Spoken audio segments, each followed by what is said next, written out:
There's a million ways that a narcissist can get inside your head. As someone who married a cultist and spent 3 years in a toxic relationship, I get it. After an experience like that, you never want to be manipulated again. That's when I discovered Dr. Steven Hassan. He came up with this framework that's a much simpler way for spotting toxic control than learning all of the ways that a narcissist can make your life hell. Think about this. You want to be a better cook. Do you memorize all of the recipes that have ever been written? No. You learn how to use a knife, how to control temperature, flavor profiles, the stuff that recipes are based on. And it's the same with this video.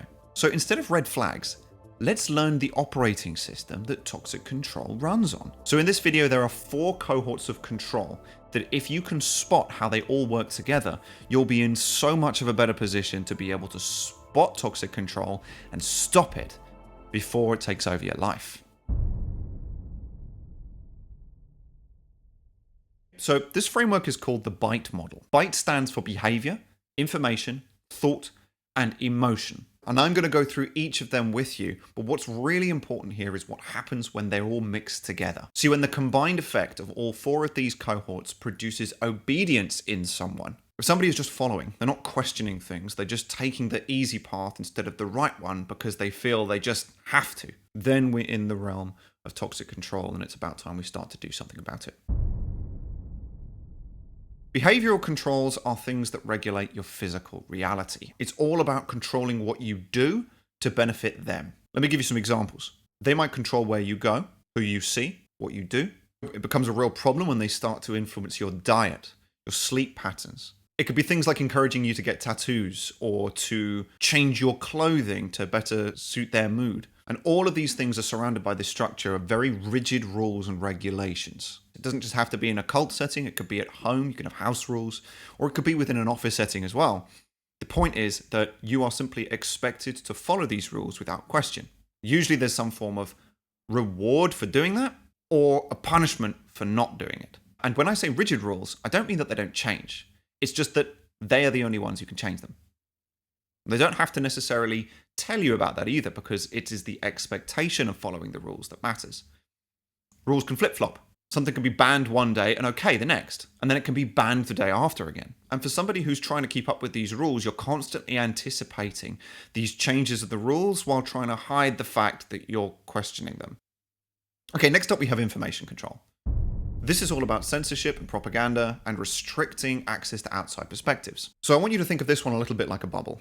You're inside this giant perspex bubble and you're looking out at the world. This bubble acts like a filter for information. It changes how you see things. And one of the main ways that they do this is by deliberately withholding information from you. They decide what information you can and cannot have access to. It could be things like deciding what books you can read, what TV shows you can see, what people you hang out with. It could be restricting access to former members of the group, ex-boyfriends, ex-employees, and even going so far as to keeping you so busy that you don't actually have time to stop and think about things. You're so buried in the information that they've allowed you to see that you don't have time to think about anything that they haven't. But it doesn't just stop there, of course. The information that they do allow you to see, they then distort and change to make it more palatable to you. And this is done through systematic lying. They then control how ideas are supposed to be interpreted. And the more they warp and distort information, the more they change how you see the world, the cloudier this bubble is going to get. And a clear line forms between everyone inside the bubble and everyone who's not inside it. So it's very much a black versus white way of thinking. Us versus them. Insiders versus outsider doctrine. And it's all because the leader or your partner or your boss is the only one who decides what people in the bubble are and are not allowed to see. And this can feel really isolating, especially if you're in a romantic relationship with somebody, or perhaps in an office situation where you might be the only person in the bubble.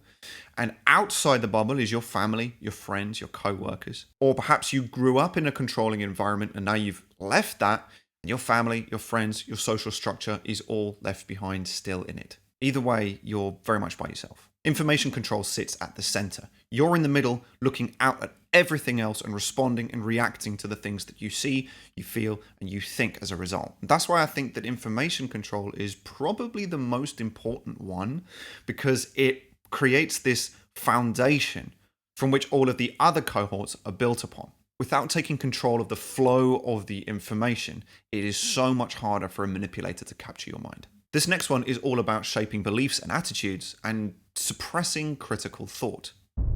Thought control. I like to think of this one as being split into three: warping reality, rewriting history, and blocking critical thought. So whereas behavioral controls regulate your physical reality, thought controls change it in here. You've probably heard of gaslighting. On the surface, it's just victim blaming, but underneath, it's a way of pushing you into self-doubt. When you start doubting yourself, you start doubting your experiences. You start doubting your experiences, then you have to look to somebody else to tell you what's going on. And this is how a manipulator warps your reality. They tell you how information within that bubble we were talking about should be interpreted. It's a similar sort of thing when it comes to rewriting history. By telling you how you should have interpreted events, you change your memory of them. And if you think about time briefly for a second, what is the past? Past is just memory. It's just what we remember. And if you can change that, if you can change how somebody remembers something, you are literally rewriting their history. One thing that I've noticed a lot of, especially in cults and romantic relationships, is age regression. Literally just treating you as if you were a child so that you get used to it.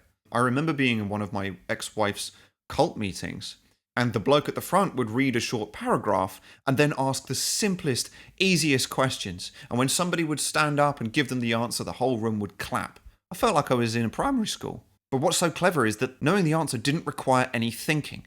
It required everyone just to sit in the room and absorb what was being told to them and then repeat it back. And then we all started clapping, and I started associating all those happy feelings and all those emotions with getting the answer right. This blocking of critical thinking is so key to thought control because it's the mechanism that creates this unthinking mentality. You stop thinking and instead just start accepting truth from somebody you perceive to be smarter or more learned than you. One way you might have experienced this is with buzzwords. These are cliches, platitudes, happy sounding phrases and words that don't really mean anything, but they're loaded with emotional charge so that when you hear one of these buzzwords, one of these phrases, you know what to do. You know how to react and how to respond, but you don't think about it. You just do it. If you've ever worked in a big corporation before, you'll probably be familiar with this concept. You'll hear phrases like, let's take this offline, raise a P1, fire me an email, Tiger Team, Scrum meeting, minutes, in the trenches of the work, boots on the ground. It's like they're preparing us for war. These are buzzwords. They're nonsense, but they make you feel something so that you do something for them.